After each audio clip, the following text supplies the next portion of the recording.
Blessed mega Bible quiz 2026 episode 17ലേക്ക് എല്ലാ പ്രിയപ്പെട്ട പ്രേക്ഷകർക്കും സ്വാഗതം.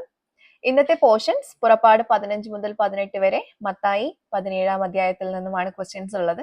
എല്ലാവരും വായിച്ച് തയ്യാറായിരിക്കും എന്ന് കരുതുന്നു. അതുകൊണ്ട് തന്നെ ചോദ്യത്തിലേക്ക് പോകുന്നു. ചോദ്യം 1. 6 അക്ഷരമുള്ള ഒരു പദത്തിനകത്ത് 2 അവയവങ്ങളുടെ പേരുണ്ട്. പദം ഏത്? ക്വസ്റ്റ്യൻ റിപ്പീറ്റ് ചെയ്യാം. 6 അക്ഷരമുള്ള ഒരു പദത്തിനകത്ത് 2 അവയവങ്ങളുടെ പേരുണ്ട്. പദം ഏത്?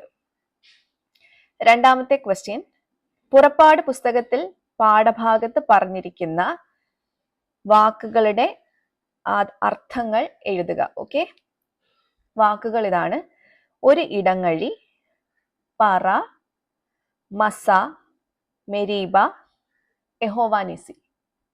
വാക്കുകൾ ഒന്നുകൂടെ പറയാം: ഒരു ഇടങ്ങഴി, പറ, മസ, മെരീബ, യഹോവാനിസി. ഈ വാക്കുകളുടെ അർത്ഥം എഴുതുക.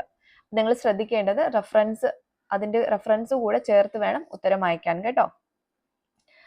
അടുത്ത 3ാമത്തെ ചോദ്യം, പുതിയ നിയമത്തിൽ 2 പ്രാവശ്യം പറഞ്ഞിരിക്കുന്ന മൂല്യമുള്ള ഒരു നാണയത്തിന്റെ തുടക്കം 2 അക്കങ്ങൾ ആണ്.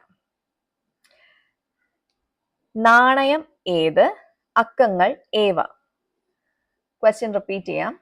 പുതിയ നിയമത്തിൽ 2 പ്രാവശ്യം പറഞ്ഞിരിക്കുന്ന മൂല്യമുള്ള ഒരു നാണയത്തിന്റെ തുടക്കം 2 അക്കങ്ങൾ ആണ്. നാണയം ഏത്? അക്കങ്ങൾ ഏവ? ഇതാണ് 3ാമത്തെ ചോദ്യം. 4ാമത്തെ ക്വസ്റ്റ്യൻ, 3 അക്ഷരമുള്ള ഒരു ഉപകരണത്തിന്റെ നടുവിലത്തെ അക്ഷരം മാറ്റിയാൽ ഒരു അടുക്കള ഉപകരണം കിട്ടും.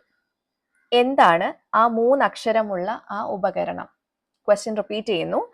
3 അക്ഷരമുള്ള ഒരു ഉപകരണത്തിന്റെ നടുവിലത്തെ അക്ഷരം മാറ്റിയാൽ ഒരു അടുക്കള ഉപകരണം കിട്ടും. എന്താണ് ആ 3 അക്ഷരമുള്ള ആ ഉപകരണം? ചോദ്യം 5. ശ്രേഷ്ഠന്മാരായ തേരാളികൾ എന്നർത്ഥം വരുന്ന ഒരു പദം. ശ്രേഷ്ഠന്മാരായ തേരാളികൾ എന്നർത്ഥം വരുന്ന ഒരു പദം. അപ്പോൾ ഇതാണ് ഇന്നത്തെ 5 ചോദ്യം.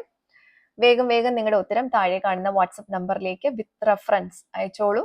നിങ്ങളെ കാത്ത് ഒത്തിരി സമ്മാനങ്ങൾ ഇരിക്കുന്നു. നമുക്ക് ഇതിന്റെ ആൻസേഴ്സുമായിട്ട് വീണ്ടും കാണാം. Till then it's me Angel signing off. By.